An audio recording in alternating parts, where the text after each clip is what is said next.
Hello, everyone, and thank you for joining us today for our webcast, Laying the Foundation for Comprehensive Legal Spend Management, People, Process, and Technology, brought to you by Mitratech and today's General Counsel. Before I kick off today's webinar, I'd like to address a few housekeeping items to ensure you make the most of your experience with us today.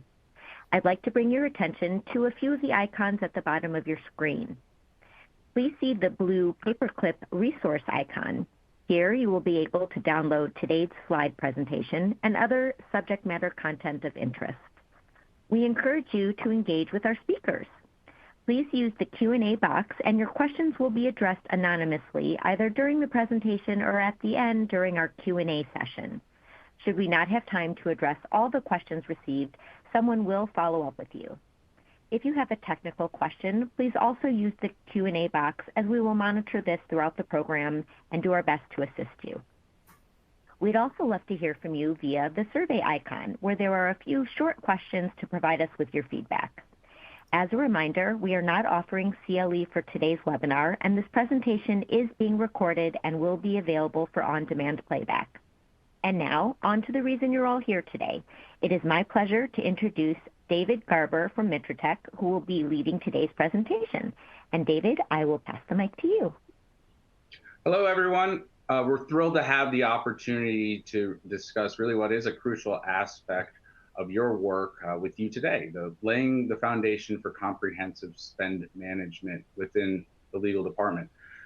We're going to explore ways how people, process, and technology really converge to optimize those functions within your legal operations.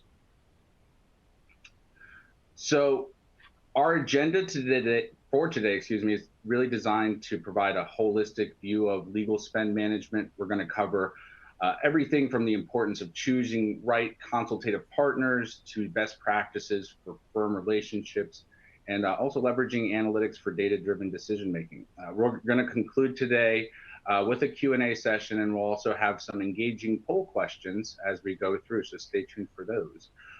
If you do have any questions as we do go through, though, please, as Lenny mentioned, please feel free to throw them out on the chat there.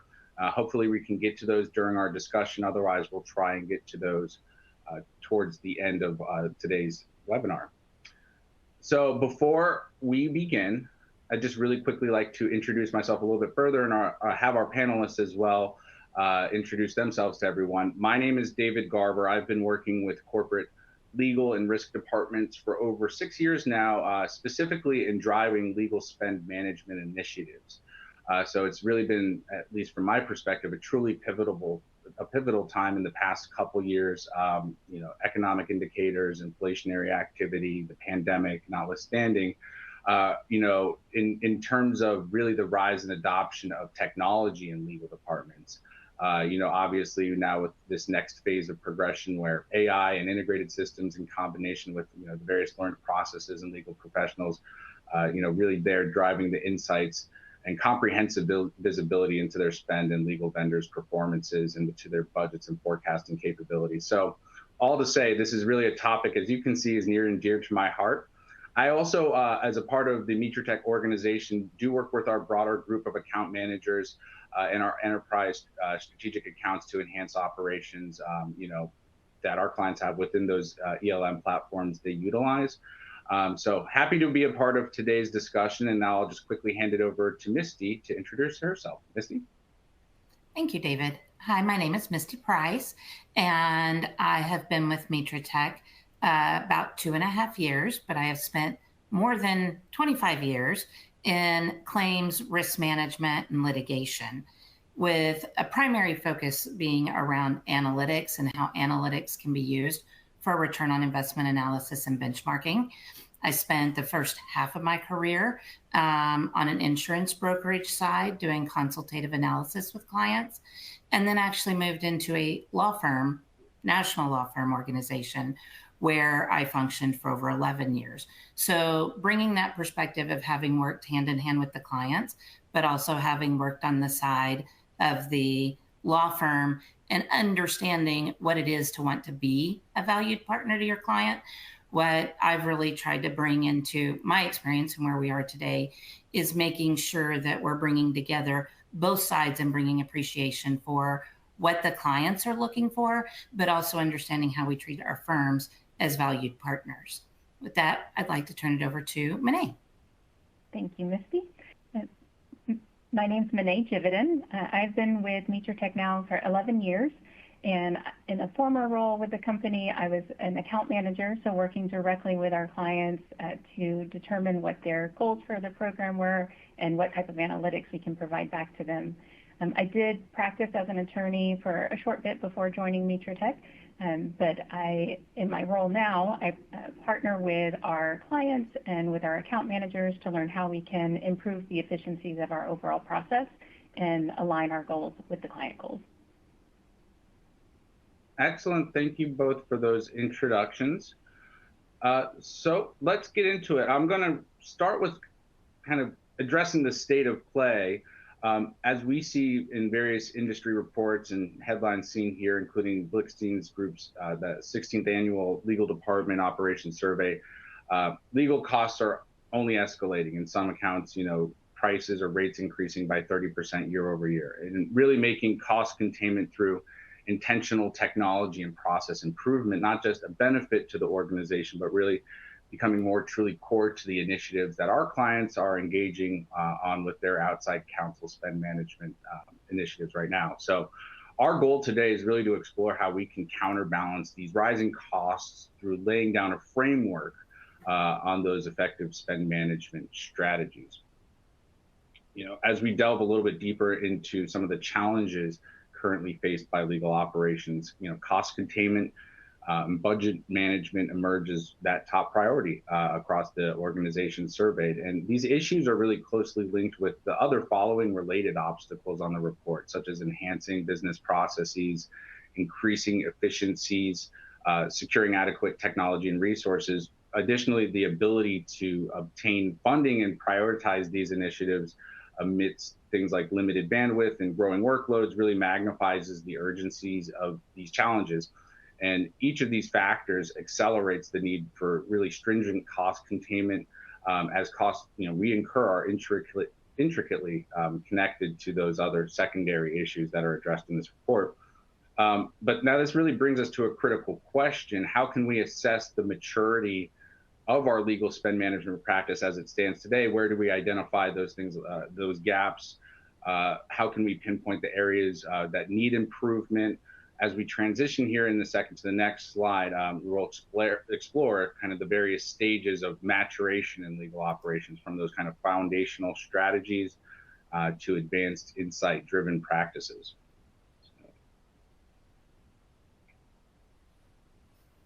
So if we look here at this roadmap to comprehensive spend management, our roadmap really consists of five key areas. The people, process, and technology, and really lending there at the end with spend analytics, and at the front end with consultative partnerships. Each element really plays a crucial role in not just managing, but really optimizing our legal spend.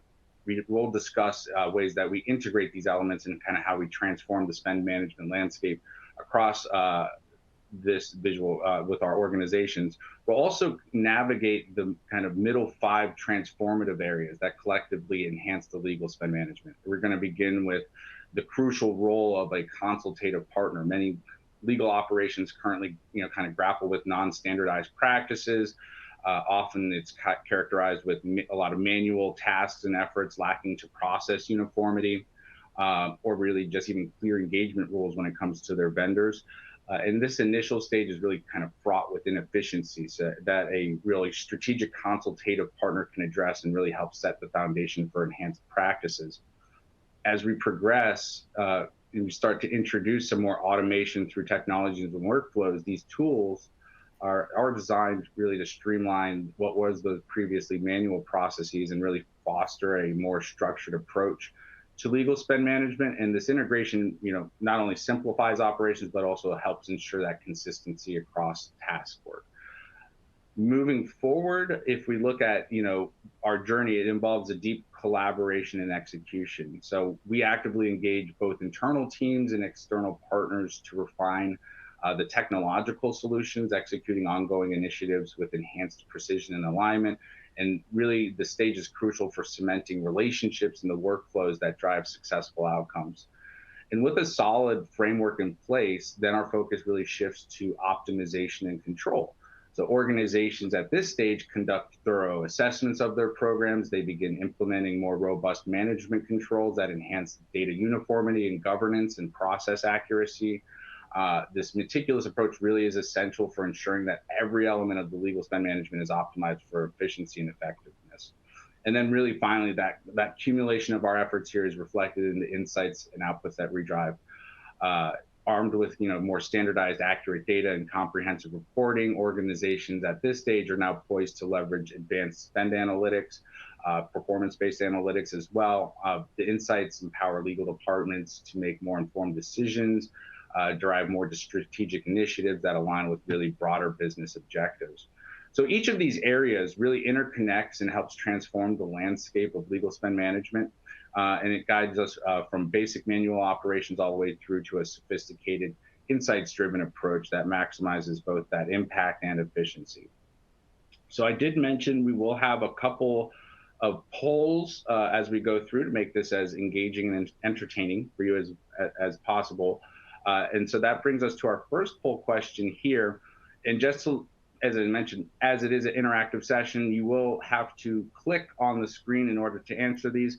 And so just wanted to first get an idea of everyone's kind of state of what level of support they currently use for bill review management. So if we look at A, B, C, D, and E here, A really being at minimal support level, is it really just primarily based on accounting and administration? Is there a moderate level of support where there's internally driven tasks and workflow? Moderate support where it's a little bit more in depth and enhanced in the review process, or fully supported where there's highly aligned and integrated workflows and procedures, or just overall, maybe we're not sure. So I'll let everyone take a moment here to click their answers, and we'll take a look at the results here on the next slide.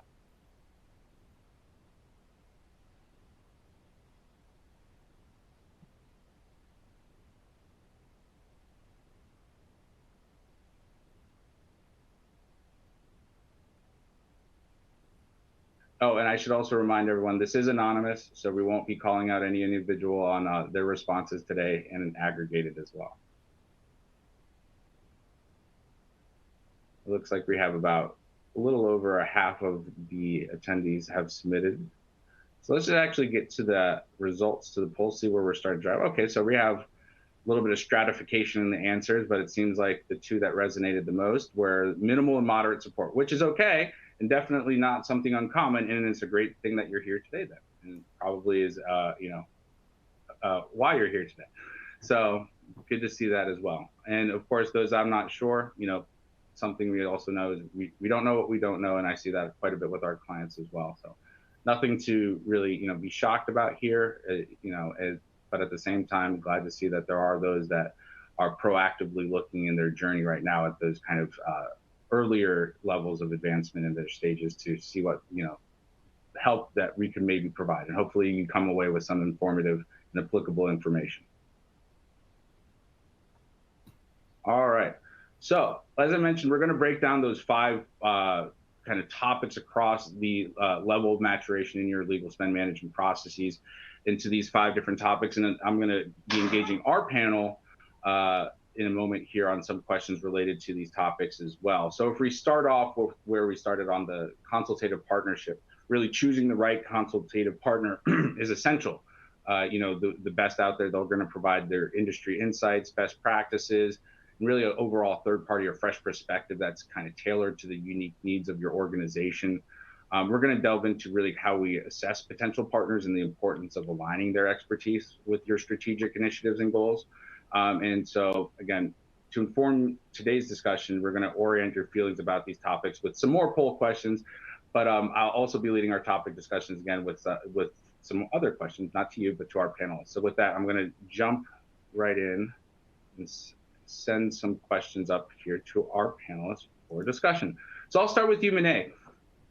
When thinking about the role of a consultative partner, how do you tailor your consultation to accommodate the unique spend management needs of different organizations? I think that's the foundation of our approach when we're working with our clients. We want to learn what their specific goals for a spend management program are, identifying their current state versus their desired state. But we also need to know how they're prioritizing those goals, because that helps lead the discussion about where we get started, what's going to be most important to them, so we can focus on that first. But I think it's very important to be able to identify, how much capacity, whether it's time or staffing, that they have that they can dedicate to these initiatives. Engaging their current pain points also helps in the discussion as well. So I think that's usually how we approach it. I know from an implementation standpoint, and then with the consultative approach with our clients. Do you find that there are some common challenges that you've encountered when advising companies on spend management? And if so, how do you address those? Yeah, of course, nothing's ever perfect, but so we have seen our fair share of challenges. I think generally, if I had to pick a couple that came to the top of the list, it could be poorly defined goals. That's why it's one of the top things that we like to approach. If we don't know what the goal for the program is, we're not certain if it's meeting expectations or if we're doing our job. Lack of alignment is another challenge that we see sometimes, especially in larger teams. One group might want to move right and the other group wants to turn left. So just navigating around that and making sure that we have alignment within their team and our team as well for the program. And then I think also another top issue or challenge is around data integrity. Whether we have issues getting data into the system, there might not be data, specifically thinking about timekeeper rates if that's not a managed process today, and things like that around data. Those are some of the top challenges that we face. Thank you. Misty, I'm going to toss one up to you. All right. What initial assessments do you recommend that companies looking to improve their legal spend management kind of start with? So, based on where Monet was highlighting the challenges are, that kind of points you to where you should start initially. So that assessment first of your internal workflow, taking the time to evaluate what your internal workflow looks like, what your end users may say are some of their challenges or some of their frustrations around that workflow, so that as you get ready to move forward, you make sure that you are addressing the concerns that have come up. To the idea of the different alignments, gathering stakeholder perspectives, determining where the lack of alignment is, so that if you understand where all your stakeholders are, you can take it back to that consultative partner and say, I have this group of stakeholders, this is what they're looking for, this is their goals. I may have this group of stakeholders, this is this. How do I find alignment between the two? And then taking that with the consultative partner and working back and forth to make sure that you're really able to have a broad spectrum solution that's solving both the problems rather than one versus the other. And then another place that you'll want to start with some initial assessment is your own internal technology, because as we're going to discuss later, in the various ways that you can move through implementing a sophisticated approach, understanding what you have internally and understanding if you have limitations around accessing IT resources or accessing support versus you have a heavy need for your organization to control your IT, your infrastructure, those kinds of things. That way you can pursue solutions that are in line with what it's going to take to get them implemented. Excellent. Thank you so much both for those answers. Now we're going to toss it up to our second poll question. So everyone, if you take a look at your screen again, click on the screen to answer. And again, it is anonymous, those responses, that is. Do you, in addressing the audience here, have access to support for best practices in industry insight? Do you have, again, that support? A, no, I'm building a network to gain insight into those and what others are doing. B, somewhat, I do have team members and or vendors that have shared some information, but I feel we need more knowledge. C, somewhat, I've been attending seminars, networking to grow knowledge to support my organization. Or D, yes, we have access to information that shares best practices on guidelines, workflow management, and benchmarking analytics. So please submit your answers now, and then we'll take a moment while you do that before we move to our responses.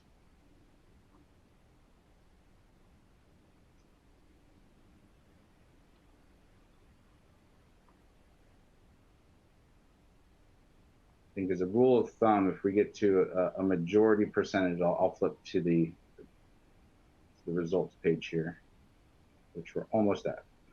All right. So let's start taking a look at what you all submitted. All right. So again, and understandably so, working on developing that approach with some of your collaborative partners and consultative partners on the outside seems to be kind of the majority of folks here on the phone today and where they're at. So understanding that this might be a part of that, hopefully if not today, sometime in the future, we'll always help here to be a resource for you as well. Mine, Misty, I think I can speak for them as well when I say we're always open to talk shop what we're seeing in the market, or just lend ourselves to any kind of support and resource and information we can to help those that are clients, as well as not just navigate those areas in their legal spend management initiatives. So thank you all for the responses there. Let's move on, as Misty alluded to technology, integration of technology and really efficient workflows. We're going to explore in this section how technology can centralize and automate some of those key aspects of the spend management, obviously things like invoice processing and bill review, to then capturing data on the back end for tracking budgets and providing some type of statistical or report-based analytics. This segment also is going to highlight some of the specific tools and features that enhance those visibilities and controls, and ensuring our systems kind of grow along with organizational needs. So with that, I'm going to toss it back to our panel now for a couple of discussion questions. Mine, actually wanted to reach out to you on this, working really intimately with your clients in the operations. Can you describe some of the workflow automation features that technology provides to streamline spend management? Absolutely.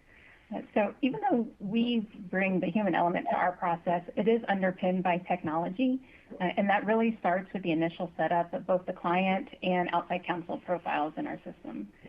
It translates into all aspects of what we do, and I think also things that should be considered with technology for a legal spend management program. So that can touch on invoice submissions, overall processing of the invoice, also the managed bill review component, budgeting for matters and how that is used for forecasting, and other great metrics that come from that. And I think two of the key ways that our technology works for our program is timekeeper rate approval process, making sure that we understand what that process looks like, and configuring our system to account for all the variations that are out there. And then in addition to that, payment of invoices. So what we can receive the invoice and get it reviewed and pushed all the way through the process, but then how do we actually get the law firms paid? Those are some of the key ways that our technology features help with spend management. Thank you. Misty, what ways does technology, at least from those that you've managed and worked with, adapt to the unique workflows that you find in a client's legal department? So there's several ways to, really evaluate your technology and understand your department. Some departments are very heavily staffed internally, and they have a lot of ability to manage the internal workflow.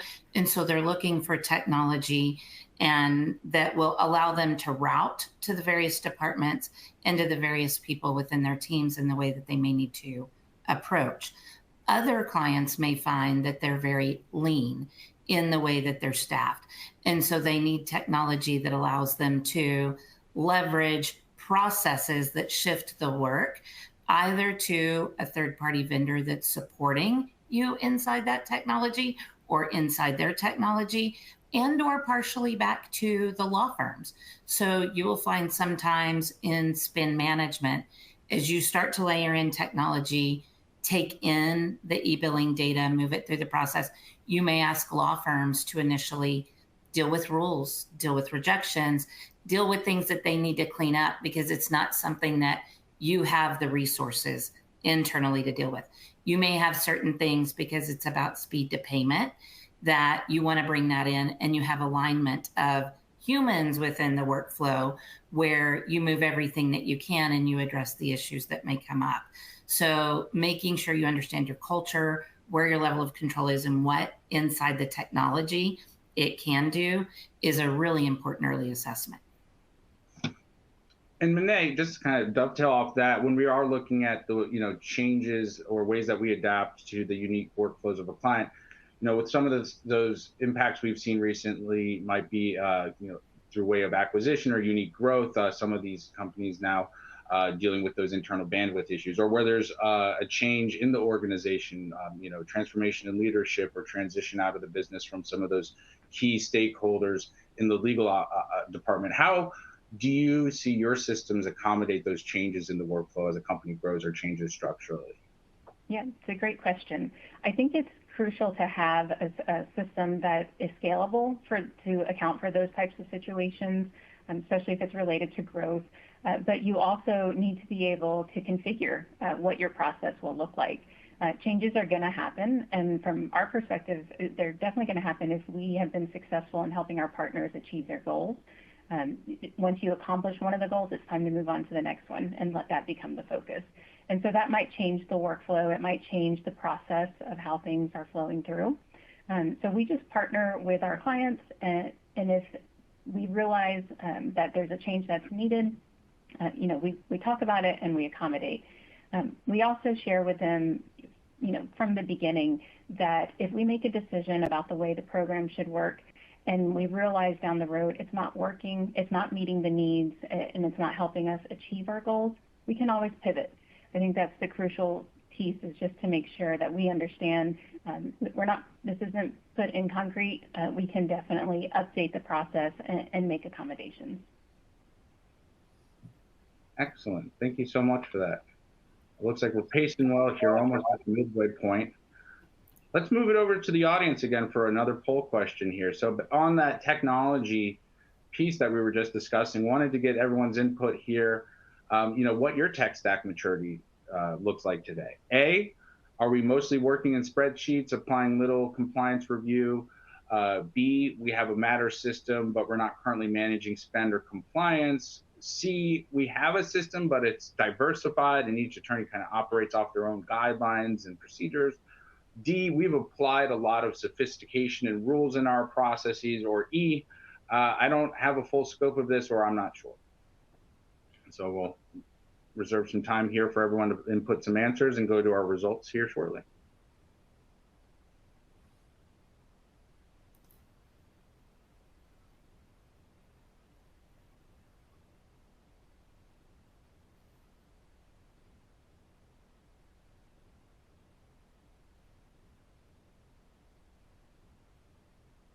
We have a lot of our audience members thinking deep on this one. There's about a quarter of you that have submitted some answers. All right, now seeing those numbers tick up.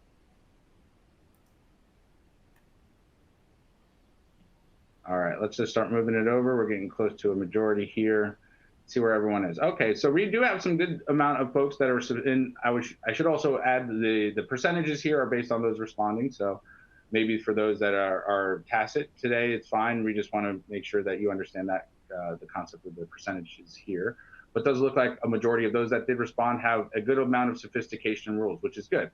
And obviously a part of that is always the ongoing application of refining and optimization, as we're kind of discussing today. So good to know, though, that there's a level of maturation, at least from an engagement standpoint. And now hopefully what we can do is help you see how you can leverage those rules in those engagements in both cost-effective and amicable way to your partners as well. So let's move on in that vein of fostering better law firm relationships and engagements. That really brings us, to our next portion here in the way of collaboration and execution. So fostering those relationships and building strong relationships with law firms, it's really about more than just managing costs. And I think, we've heard it in a couple of the responses from our panelists today, it's about the creating value through collaboration. In this section, we're going to discuss, setting clear expectations, engaging in periodic reviews, and leveraging technology to enhance that transparency and accountability. So I'm going to go over to our panel again here with this landing page. Those on the phone, kind of to get a better matrix and looking at, how, fostering better law firm relationships can go. And while looking at that, Monet, question to you, how do you ensure guidelines or engagements with law firms for spend management are fully integrated into the technological solution that you provide? Yeah, well, when guidelines are established correctly and managed consistently, they help with better cost control for any matters that you're handling. So setting clear expectations for invoice submissions, how to describe the tasks, what will be reimbursable, what is not going to be compensable, and things like that become a key part of it. I think also accountability is key, making sure that the internal team, again, is aligned with the enforcement of the guidelines, and then also from our perspective, how we will interpret those guidelines and apply them for bill review. If you do have bill review in play, that's something you want to make sure that you're ideally not just looking for keywords, you're reading invoice line entries in context with the invoice and work performed on that matter, so that you can understand whether they are billing in compliance or not. But if the guidelines, I think you can get a lot of direct savings from established guidelines, but also indirect savings just from the behavior change that you see come from the law firm invoices.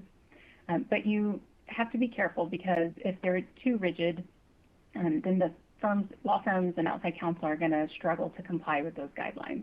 It is a working partnership. You want to make sure to be mindful of that, and educate your outside counsel firms, make them aware of what your program looks like, what your goals are, why these guidelines are important. And if you do that, I think that all of that helps to ensure a successful spend management program. So, and that is always the hope, right? But what mechanisms do you have in place to manage and resolve any potential disputes over billing and expenses? So in our system, we have quite a few, actually. It starts with some invoice validations for disputes specifically. We have a dispute avenue where outside counsel can ask us to reconsider adjustments that we might apply on an invoice. We are human, and so we do make mistakes. And especially if there's times where in-house counsel might be aware of additional information about that specific matter or the ongoings of the case that we're just not privy to. So even though we're following, it might be more of the letter of the law than the spirit of the law with that review, one of the ways that we can help manage those types of disputes is involving our client in that process. Having them help to manage those disputes and reviewing adjustments that we apply is always a great option. But if that's not really available due to capacity or staffing issues, then with our process, we also have created an avenue so that outside counsel can ask for reconsideration of those adjustments through an appeal process. And sometimes we just forget because we're all human, so maybe we needed to attach a receipt and that reimbursement didn't get approved because there was no receipt. So being able to provide those types of things through that avenue, that appeal avenue, is very helpful with managing disputes that we have over the invoices. Thank you. And Misty, just touching on that a little bit further, can you perhaps elaborate on what maybe front-end training processes for both internal as well as external attorneys using your spend management system might look like? Training is something that really needs to be embraced as a evolving life cycle, continuous process improvement methodology. So if you're going through a new implementation, or if you're going through a guideline revision, launching a large-scale formal training that's open to everybody on the law firm side, or even changes that might affect internal, company users, you need to be able to offer training, and you should be partnering with a vendor that can give you training at that level. However, once the program evolves, matures, things become more specialized and the needs become more specialized. So you need to make sure that you have training at that level as well. So you may have situations where the law firm has had turnover, especially if it was within their primary billing coordinator. they may need to revisit the training. They may need the original trainings sent to them so that they can, onboard themselves and be familiar. Individual attorneys or timekeepers that may be struggling with their compliance may benefit by individualized training, where you get them online, you talk about some of the actual issues they may be experiencing so that you can eliminate their frustration and help them gain understanding of what compliance looks like. And instead of talking about it in a generic way, you approach the training by very specifically looking at their compliance issues and giving them that level of care and training. And if you do that over the life of the program, you'll build transparency, you build trust, and you can build understanding so that everybody can operate from the same place. It is interesting how in the environment we're in today, which is highly tech savvy, AI enabled tools, that there's still this big human element that is intertwined amongst all of those processes. So if you haven't figured it out by now, at the end of each of these sections, I do have a poll question. So if you have already anticipated that, it's coming up right here, right now. So wanted to turn it back over to the audience quickly. How aligned do you feel your governance goals to your spend management approach is? A, it's pretty minimal. Our outside counsel typically, guide our approach. B, somewhat we have some internal alignment. C, we have some external alignment. And then D, extremely, we have alignment in both sides and support for our objectives, both internally and externally. I'll let you all now take a moment to review, answer, and we'll take a look at the results here, comment, and move on.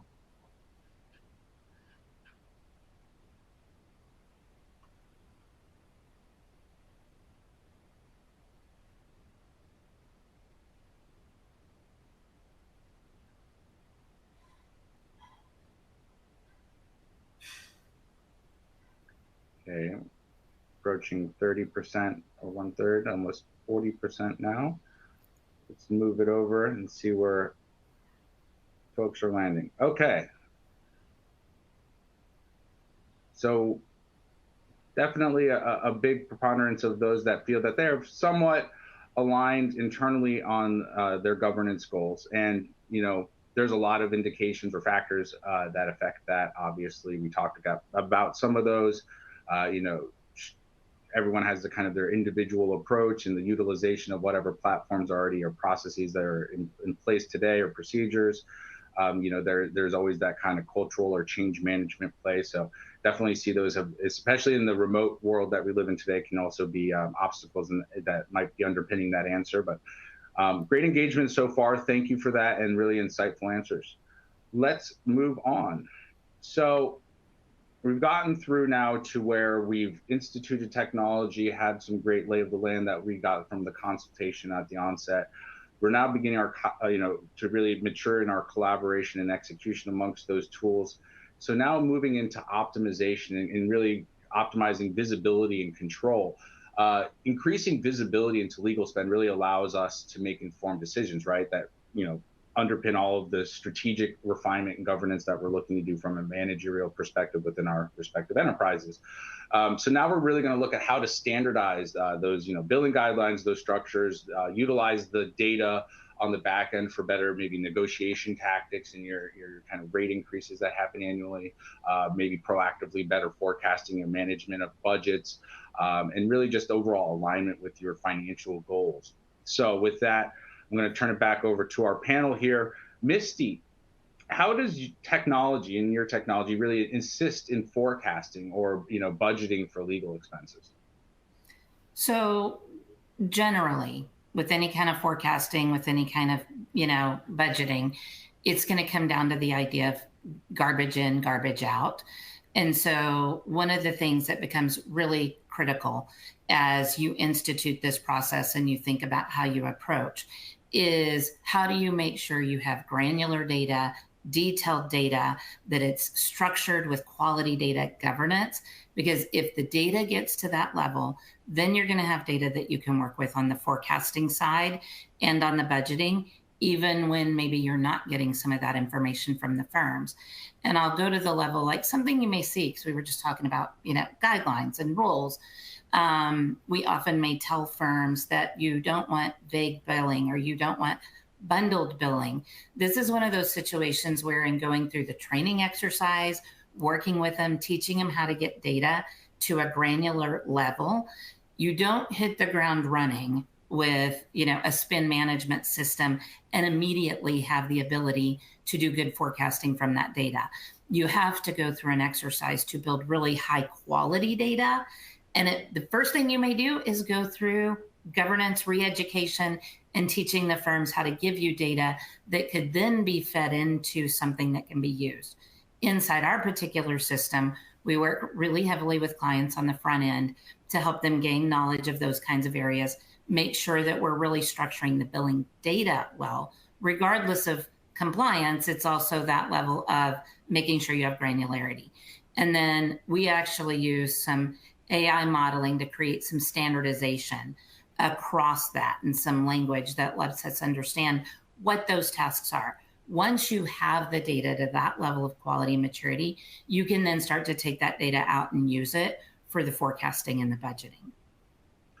So it sounds like what you're saying, AI and these tools are great, but without that maybe front end data governance where you have that uniformity or maybe even rigor in the review and analysis taking place up front, that leveraging those tools on the back end are only going to have the capacity to provide value to the extent that that front end data governance piece was delivered.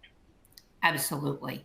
It's very much an exercise of, starting with a foundation, because it's about foundation, and building a high quality foundation if you're going to move the way that you want to have high quality forecasting and budgeting. Excellent. Well, so Monet, we've discussed about putting, things like controls in place, both from a procedure standpoint and a technological standpoint. On that tech piece, how does your system detect anomalies or potential overcharges when looking into the bill review processes? Yeah, that's a great question, David. Thank you. One of the things that we do that really any legal billing processing platform should do is you're going to start with invoice validations.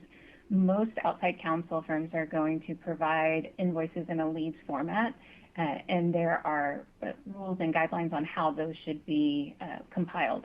So making sure that the invoice was submitted correctly and we don't have any errors on the front end is always a good first step. Also making sure that we have various quality control checks throughout the process to make sure that the invoice is moving through correctly and we have all the information that we need, even for those invoices where it's not submitted in a leads format, it's just a PDF or Excel document, Excel worksheet. But in addition to that, we do have the benefit of the human eye, so we can catch certain formatting issues. Sometimes things might look right to the system, but when you actually start analyzing the invoice and looking at the details, you might notice that the hourly rate got put in the hour slot, and that can definitely lead to overbilling. So catching things like that they add a lot of value to the process in the system. Excellent. Thank you so much, Monet. So audience, I'm going to turn it over to you for our fifth and final poll question here. I'll double check myself, but I believe this is our last. What is your current level of visibility into your legal spend or law firm performance for that matter? A, foundational. We know our overall spend in which outside counsel's firms we're using. B, moderate. I know how much we spend on certain types of matters and how we're tracking against budgets. C, there's a moderate level as well, but I know how counsel is performing now. I'm confident in the counsel retained for certain matters, so there's a level of trust behind that data.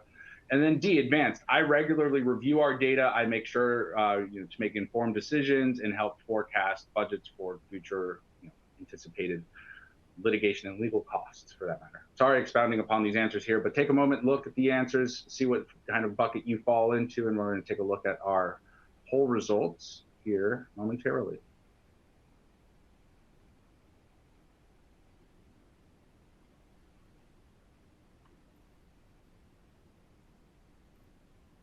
This is also a great question to where the folks that don't know what they don't know are probably trying to figure out that B or C option, or maybe A. All right, we're getting close to a majority here. Let's jump on over. All right, so yep, kind of aligned with the rest of our poll questions, seeking for better information, guidance, and visibility into legal spend, which is why we're all here today. And really, I don't even think that there should be too many people, and I'll give a leniency to those 5% that have the full confidence in their ability to review data and make informed decisions. If you're comfortable, that's also a sign that you should be uncomfortable, usually. But at the same time, no, we do work with those that have effectively instituted these procedures and processes and technologies and the people behind it to provide good stewardship to the business. So hopefully, as we all move into our own respective processes down the line, we all see those 30 and 35% move more into the 5% bucket there that we have, maybe after today. Excellent. Well, thank you all very much. Let's go on now to the last portion of our journey here into that fully mature state where we've optimized, we've controlled. Now we were driving insights for the business, how we, harness that data and create more informed decision-making. And, what it's really about is leveraging the spend analytics that we've, now accumulated through this, data front-end data governance, this AI-enabled categorization and review process, and help to not only identify areas of pain or where there's advancement for potential operational efficiencies today, but looking at what is our future needs and forecasting there as well. So in this section, we're going to cover tools and methodologies that transform that raw data into actionable insight and helping us anticipate and meet challenges more in a proactive sense. So with that, landing page here shows an example of some of the types of reporting capabilities or the topics of those reporting capabilities that we find popular amongst legal and risk and claim operations today. I'm going to turn it now over to our panel quickly to kind of give us a touch point on some of these. Monet, I'll start with you. What type of insights can your clients expect to gain from spend management solutions that you provide? So really, it depends on what the goals for the program are, right? It goes back to that consultative approach and understanding what their focus is, what they're trying to accomplish with the legal spend management program. We have a large array of analytics and report options that are available to help provide that insight. A lot of which you actually have on the slide here, and I'll highlight just a couple that I think are more popular and some of the go-to either consistently throughout the program or depending on the types of issues that they're trying to tackle. So for sure, the top left one there, the rate benchmarking, that's one of our most popular types of analytics, being able to provide that insight into how your firms are billing according to our book of business. And we do that, very specifically, certain matter types and jurisdiction specific as well on the claim side. So we do get pretty specific with that. Billing compliance is another great one. Some case staffing analytics, budget forecasting, and you already mentioned our categorization, which I think is a great tool as well, using our proprietary codes to go in and take, instead of relying on those UTBMS codes from the ABA, we do apply our own proprietary codes, and it really is more common language, so you can see exactly what the firms were billing their time, what type of activities and expenses. I can't agree with you more on the categorization piece. I think, I don't see it, how many times I've heard, and maybe this resonates with our audience out there too, where Monet and Misty and I are all partners at the same firm on the same call for our client, and we go back to bill our time. I say it's blue, Monet say it was royal blue, and Misty says it's navy blue. Really not uniformity in the way that categorization, even in good faith from our law firms, can be done. And then on the back end, how that lends to our clients' data and analytics capabilities. It really kind of creates inadequate benchmarking capabilities. It creates inadequate law firm performance and scorecard and other kind of KPI indicator reports, given that kind of inconsistency and inaccuracy of those UTBMS or ABA codes, as you mentioned. So, something that it's good to hear that, there is a kind of a proactive service that helps kind of mitigate that issue. Misty, question to you. Can you explain how some of the data, really translates more into actionable intelligence for spend optimization? So the unique thing about actionable intelligence is that it means you need to take some action. So a lot of times things come out and it becomes getting comfortable with some of the actions that may need to be taken. Some of them are more straightforward around things, say, around rate management and being able that now that all of your data is structured, not only your compliance data, but your rate data, making decisions or taking actions around rate increases, where they stand, what you should do, those kinds of things.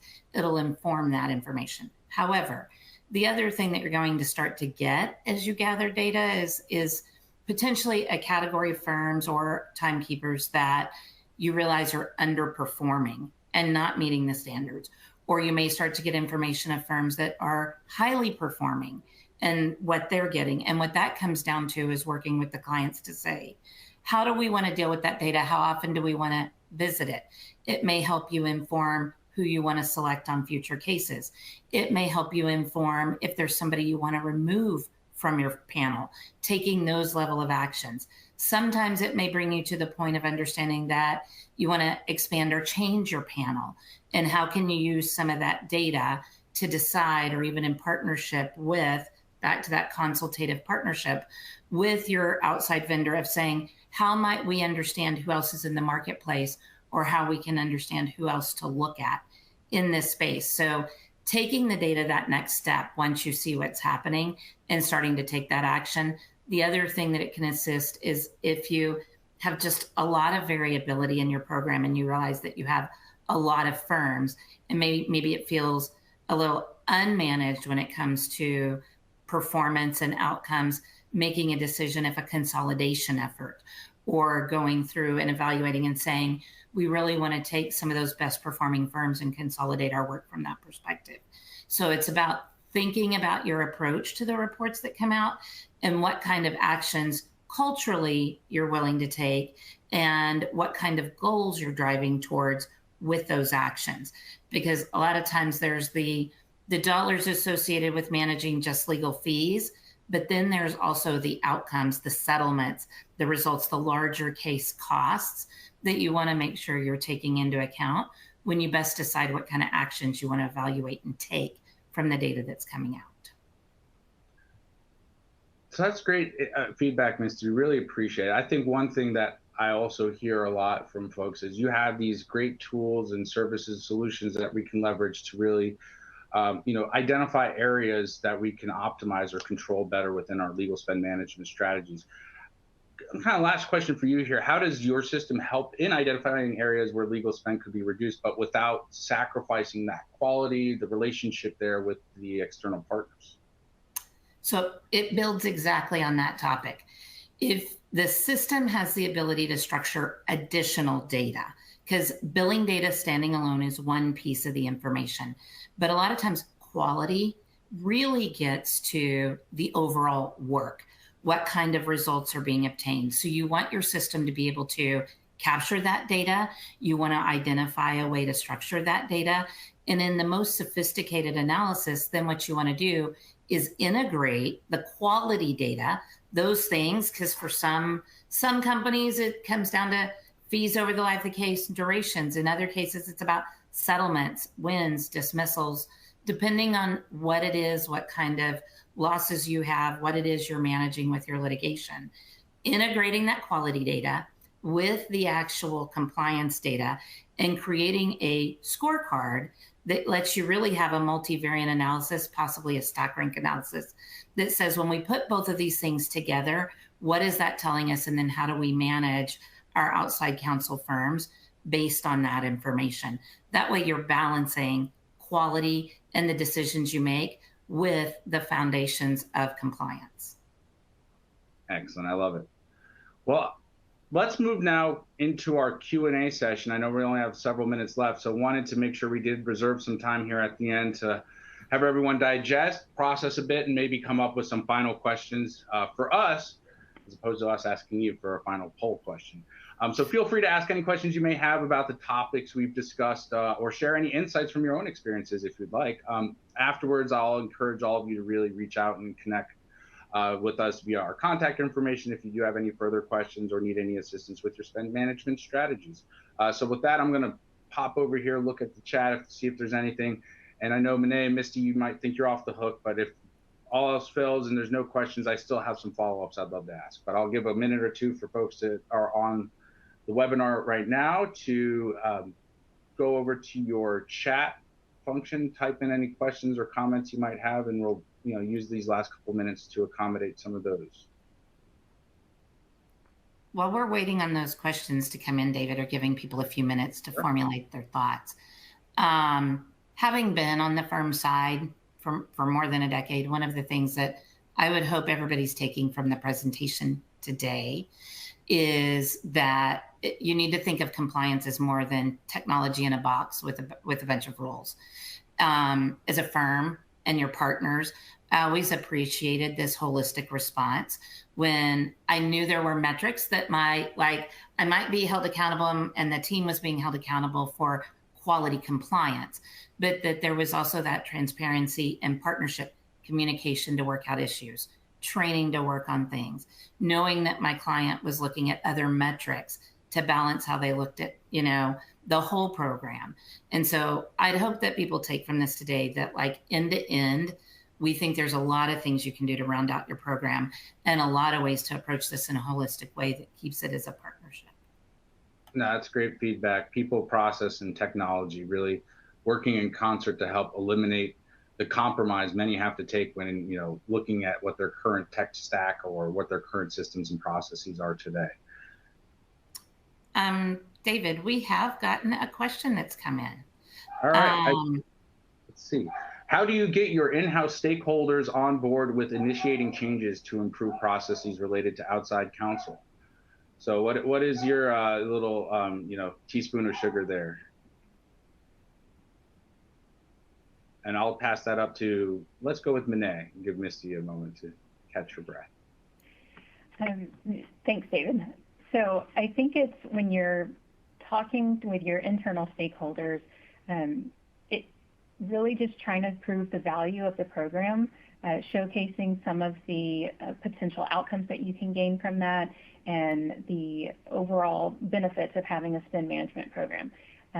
There's a lot of things that you can even do in-house, to make it better. You don't have to go partner with someone to make some of these changes, but getting something together, aggregating the data, being able to have insight into what your program looks like, whether it's using a technology partner or not, is really the best place to start, in my opinion.